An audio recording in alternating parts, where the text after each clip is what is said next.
Hey everyone, Geophysicist Stefan Burns here. There are a lot of people that are currently worried about there being a significant geologic event in and around Japan in the foreseeable future, and this is not unwarranted.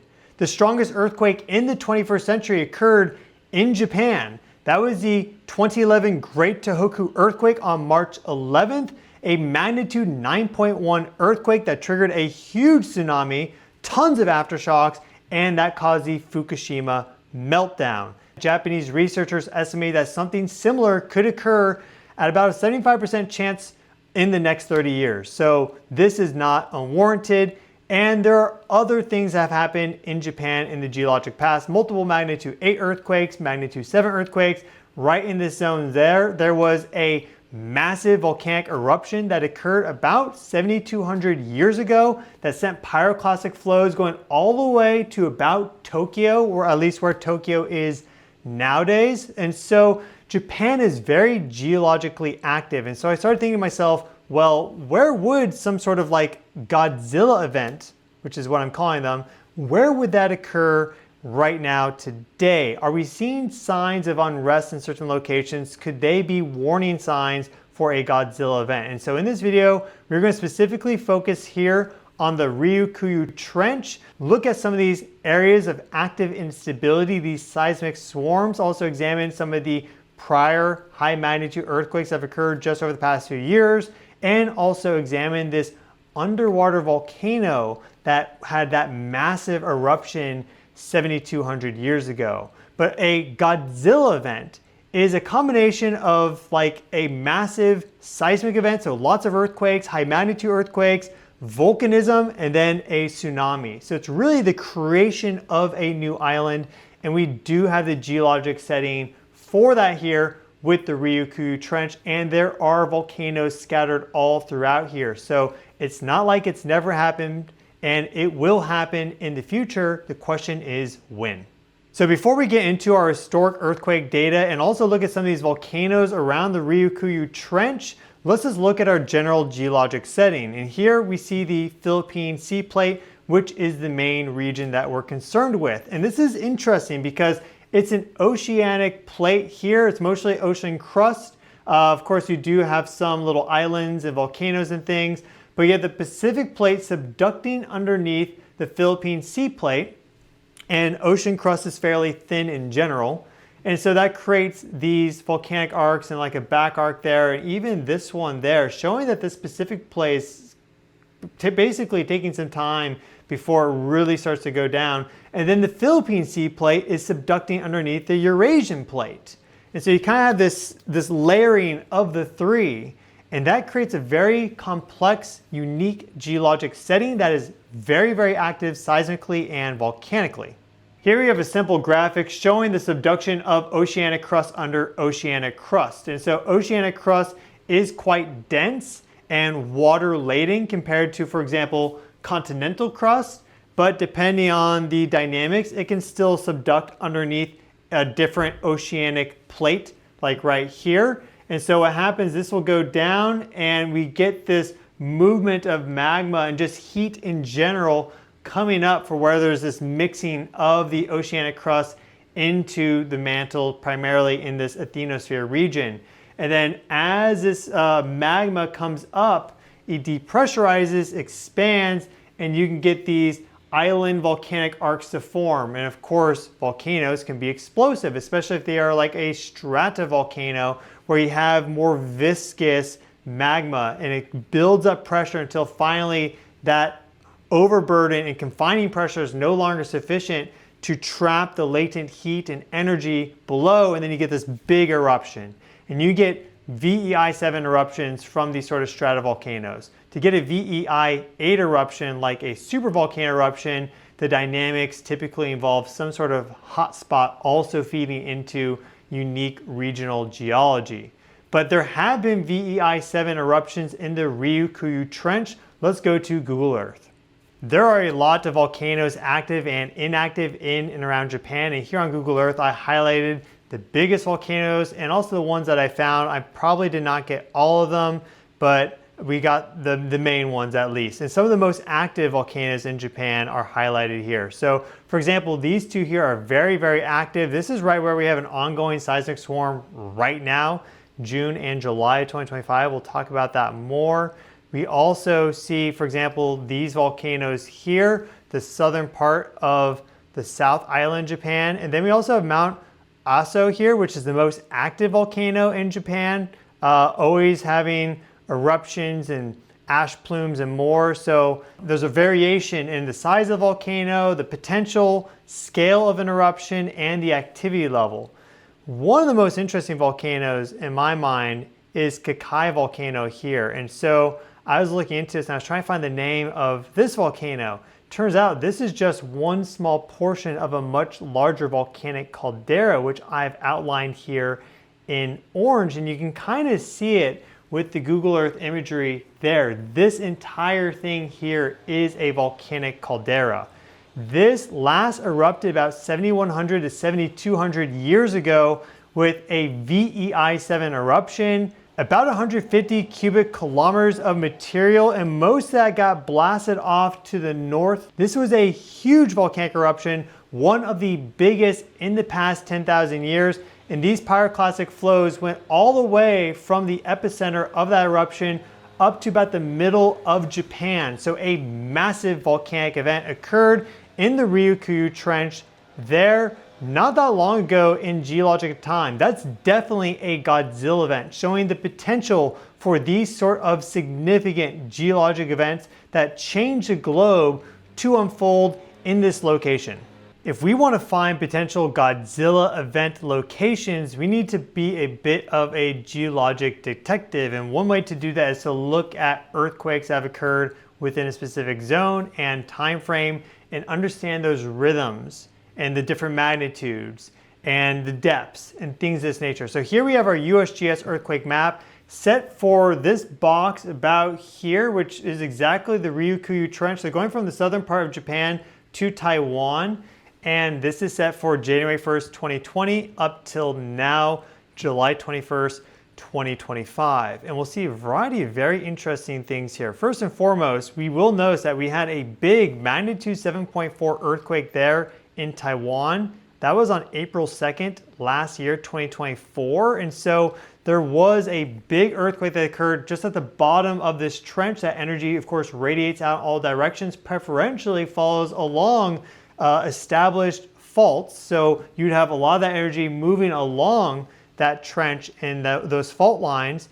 And then we also see here a 7.1 earthquake that occurred. That was also 2024. That was August 8th of 2024. We're coming up on the 1-year anniversary of that 7.1. And same deal. That would also have energy that would radiate down this way. There's been a variety of magnitude 6s that have occurred, both here and also right there in Taiwan. But there's a lot of interesting things if we go in deeper. For example, right here is our earthquake swarm that's active right now. It's been a month now since this swarm has started as I'm filming this on July 21st because it started up on June 21st. There have been 2,200 earthquakes that have been felt or at least are noticeable by people in the area. That's how strong they are. So it's undoubtedly been more than that of lower magnitudes. And if we zoom in, we see that the highest magnitude for this region, in fact, is a magnitude 6 just at the edge of the swarm. That did not occur though in 2025. You see the date here. That is December 9th of 2021. Look at the depth, only 7 kilometers down. This is very, very shallow. And so when we're looking at these sort of earthquake swarms, often they are volcanic in nature. And you have some sort of movement of either fluids and or magma occurring at depth. And it's either moving along pre-existing faults and fractures and or generating, creating new ones as you get this movement of magma up to the surface. So we had this magnitude 6 earthquake there, the very end of 2021.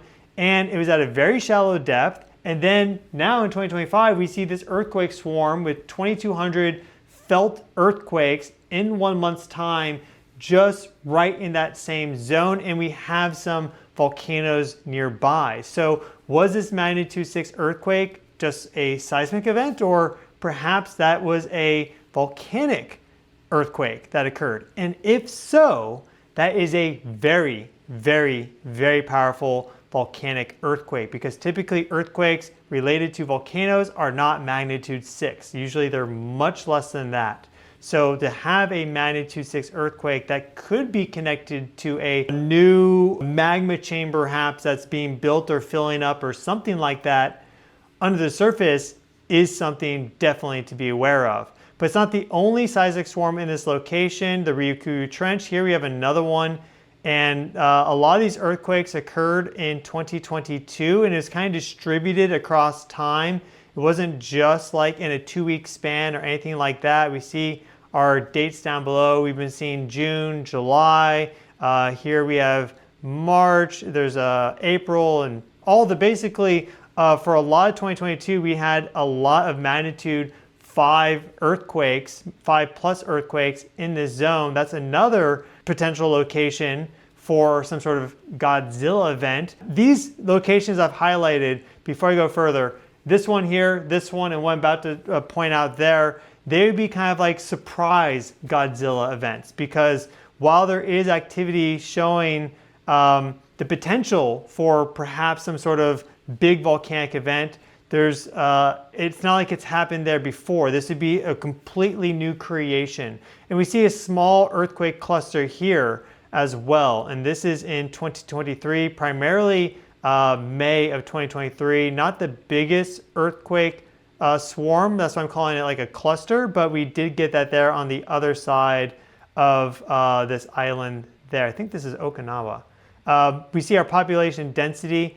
Now, if we zoom in, we'll see all these earthquakes that have occurred with Taiwan. Again, the 7.4, but we also have this 6.9 there, a 6.7 right there. We see a 6.6 that occurred right here, right on the other side of the subduction zone. Notice the depth, 12 kilometers, not that deep. Probably not volcanic. It's probably related to that oceanic crust right there going down in that trench. But very, very shallow, which is an indicator that it could generate a big tsunami. Now, if we go up to Japan, we see the other side of the equation, which is that 7.1. That was in 2024, again, 8.8. But we also see this 6.8 right there. That was a depth of 39. Then we also see these magnitude 6.3s here a little further north. And this is where we've had some historic seismicity, really big magnitude 7+ earthquakes in the past. We'll look at that on Google Earth. But let's switch over to our 2011 Great Tohoku earthquake to understand the stress dynamics on this part of the fault, because basically we've been having big earthquakes here, big earthquakes there. That energy does load up other faults and just areas of instability all along this trench. And this area hasn't had a significant rupture for some time, whereas up here we had that magnitude 9.1. So a lot of energy has been released there. So here we have the same USGS earthquakes map. I've set this for January 1st of 2011 going to the end of March of that year. And we'll see our magnitude 9.1 earthquake there. And you'll see a ton of earthquakes just in this 3-month time span because of that 9.1. We see here a 7.9 aftershock. We see a 7.7 aftershock. Here was a foreshock, a 7.3 magnitude earthquake that occurred about 2 days before. So these sort of things do occur at times. You get a big earthquake and you're like, oh, maybe that was it. And then actually you get something much, much, much larger to occur. That would be just pennies compared to, let's say, like $10 in terms of the scale, going from a 7.3 to a 9.1. Of course, there's tons and tons and tons of earthquakes here, a ton of 5s and 6s, but they're mostly created from this 9.1. A few of them were from beforehand, just normal activity. If we look here, for example, not newest, we want oldest first. So we see this 5 there. That was on the 16th of January, on the 25th of 5.1. So you get the idea. But because of that magnitude 9.1, a tremendous amount of energy was released from this subduction zone, from that fault zone, and it is building up energy once again. That's just how plate tectonics works. But I'm not looking at this area in particular as being the most promising candidate for some sort of Godzilla event, because it doesn't have the volcanic activity like the Ryukyu Trench does in those southern parts of Japan, and it's also just recently dissipated a lot of its built up energy. And here we are back to Google Earth, so we can see some of the most powerful earthquakes that have ever occurred in Japan. And this is not comprehensive because I'm just showing the 9.1 here. I'm not showing really any really big earthquakes for this zone or for this part even further north. I just put that 9.1 in there for reference because that's the most recent earthquake of significance that Japan has had, the strongest yet in the 21st century. But if we go down here to the beginning of the Ryukyu Trench, we see a few different earthquakes. So we had that magnitude 7.1, again, August 8th, 2024, at a depth of 24 kilometers. We also had the magnitude 7.5 Hyuga-Nada earthquake that produced a tsunami in 1968. So that's the most recent high magnitude earthquake that's occurred in this region. You can see where it happened. Imagine a tsunami coming out from there. It's very quickly going to hit the coastline, so very little warning. But we don't really see an ability for there perhaps being some sort of new volcanic eruption occurring in this location with that. Of course, we have all the volcanoes all around on the mainland that we talked about, but that doesn't look like it's some sort of active volcanic site in particular. And then there was also a huge earthquake that occurred in 1662, a magnitude 7.9, right in the same area. So showing that this area here, just right here, can create magnitude 8 earthquakes, potentially even greater. One of the important things to keep in mind with the maximum magnitude of an earthquake is not only the geologic setting, but also the length of the fault that it's rupturing. And so this entire trench here is about 1,400 kilometers across. And at its deepest, it goes down about 7,500 meters, or that would be about 24,500 feet. So this is a significant subduction zone and probably has the potential for magnitude 8 and even magnitude 9 earthquakes. These are just some of the historic examples from right close to the mainland there. And if we look here, we have the magnitude 9.1. This occurred in this zone. So typically a bigger earthquake will rupture a longer section of a fault, and you need a longer fault to rupture for greater displacement to generate a big earthquake. So if we can get a magnitude 9.1 right in here, now of course you're also rupturing some of this fault like that, but if we can get one in here, I think we could definitely get some really big earthquakes in this zone as well. And this magnitude 7.5 in 1968 is estimated to have caused that fault to rupture and slip about 4 meters, which is a big distance. It's about 13 feet. So that is a significant slip along that fault, and that can generate big tsunamis. Just in general, this area, that one did produce a tsunami, and that is one of the things that people are very concerned about, is there being a significant seismic volcanic event that then generates a massive wall of water, 50 feet tall, 100 feet tall. Is that possible? Well, it probably is if we consider volcanic activity and not just earthquakes. So this is where we start to really get into these Godzilla events. Again, Kakaya volcano there, about 7,200 years ago, a VEI-7 eruption, perhaps more. That's just the estimate, the average in the middle of the range. The sent a pyroclastic flow going all the way up there into Japan. Of course, it thinned out as it got further up. But first off, underwater, or at least back then it was mostly underwater. We do see just some of the remnants of this caldera there on the side, these islands. But for it to erupt and not only create this pyroclastic flow underneath the ocean, you're going to create a huge amount of steam, shock waves, tsunami. Like that would be a Godzilla event. And that occurred just about 7,000 years ago. So these things are very possible. So if there was some sort of Godzilla event to occur in the Ryukyu Trench, what could be expected from that? Well, we could use our tsunami visualization tool at least to get an understanding of the potential scale of a tsunami and how it impacts that region. So we're going to put our tsunami right here in the trench and pretty close to that Kakai volcano, but also our current earthquake swarm there. And off here we have our ability to choose our magnitude. And so I'm just going to show you like a magnitude 8 to start, which is a big earthquake, but not like a 9.1 like the Great Tohoku earthquake, okay? And so we can hit play here and watch how this propagates out across time. And we see that there's a displacement there of the water. This is measured in centimeters, and it goes out, and some areas are going to be more affected than others. For example, the south part of Japan. But let's zoom up right away to the biggest earthquake that has ever been recorded. And that was from a subduction zone. That was the 9.5 in 1960. So let's scale that up to 9.5 because we don't know what sort of earthquakes occurred back with that eruption 7,200 years ago with the Kakai volcano, the VEI-7. There could have been massive earthquakes that occurred as a result of that. We just really don't know. We have, of course, the geologic layers created from that event, but we didn't have seismograph readings back then. It's really difficult to reconstruct the magnitude of an earthquake based off of just the remnants, kind of like geology, especially if it happened underwater. So let's say a 9.5 is what occurred. We know that's possible here on Earth. We had that happen in 1960. So we go back, we hit play, check out this 9.5 magnitude earthquake and the tsunami that it generates right in that zone. This is a massive, massive tsunami.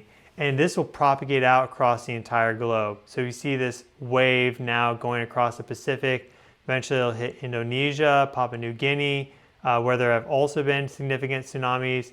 And look at that wave. Eventually it will hit Hawaii there and even go all the way to North America. So if there was to be a Godzilla event, the tsunami undoubtedly would be extremely powerful and devastating.